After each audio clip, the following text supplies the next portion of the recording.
A Royal Air Force jet carrying the UK Defence Secretary apparently experienced signal jamming while it was flying near the Russian border last week. It was first reported by the Times of London.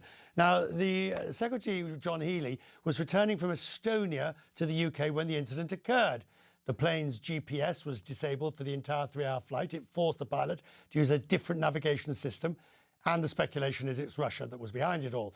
A few days earlier, the UK's Ministry of Defence revealed 2 Russian jets had intercepted an RAF spy plane above the Black Sea. Michael O'Connor is Executive Vice President of Positioning, Navigation and Timing at the satellite telecommunications firm Iridium. I'm guessing you're not surprised by all of this. We've had certain commercial aircraft that have had something or similar things happen to them.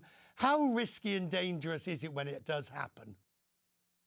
Indeed, it can be incredibly dangerous. So first of all, thanks for having me here. I'll just say that the incidents of GPS jamming and spoofing that are happening globally and are tracked globally almost overnight have gone from fewer than 1,000 per month to over 1,000 a day. So it's becoming a huge problem. And of course, you know, these systems that are impacted are things that impact our everyday lives, right? Our reliance on GPS has created a real vulnerability because attackers have figured out how to disrupt these signals by jamming and spoofing them. So when you have a spoofing, it's where you're making one thing look like something else, or this jamming, how difficult is it for us to track its source? You know, I think back to the Second World War and jamming of radio signals and all of that sort of stuff. How difficult is it for us to know who's doing what and where? That's a great question. It turns out that with GPS is a pretty weak signal, so it doesn't take very much power to jam it. The GPS is coming from satellites that are 20,000 kilometers over the surface of the Earth. So what that means is by the time these signals get to us, they're fairly weak signals, which means that, you know, a jammer does not have to transmit a lot of power to block the signal. And what's even more dangerous is spoofing. So if an attacker can actually create a false signal that causes you to think that you're in a place that you are not within your navigation system, that's even worse because it's, you know, very, very difficult to track that you even have a problem, let alone where the attacker could be that's causing or being the source of that problem. So, you know, from your point of view, what can we do about it?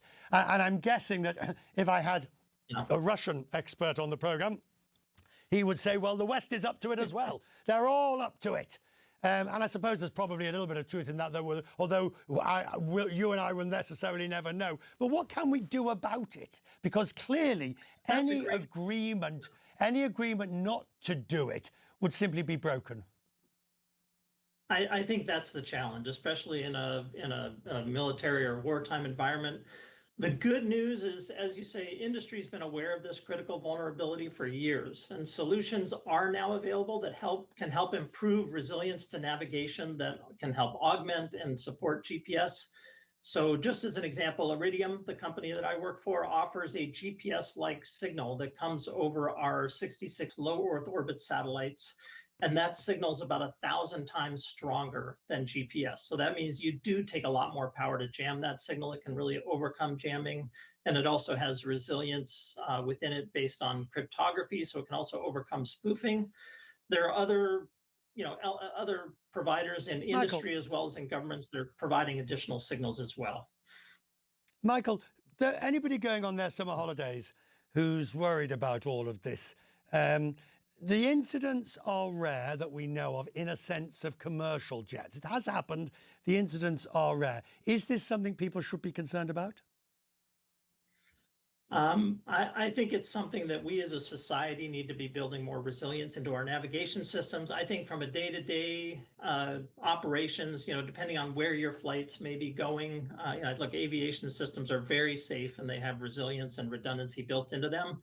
But I will say that we need to change how we think about this as a society. And I have no doubt that 2026 is going to go down in history as the year that we all learned that we can no longer ignore these threats of GPS jamming and spoofing. We need to adopt solutions in the maritime industry, in transportation, aviation, and other places.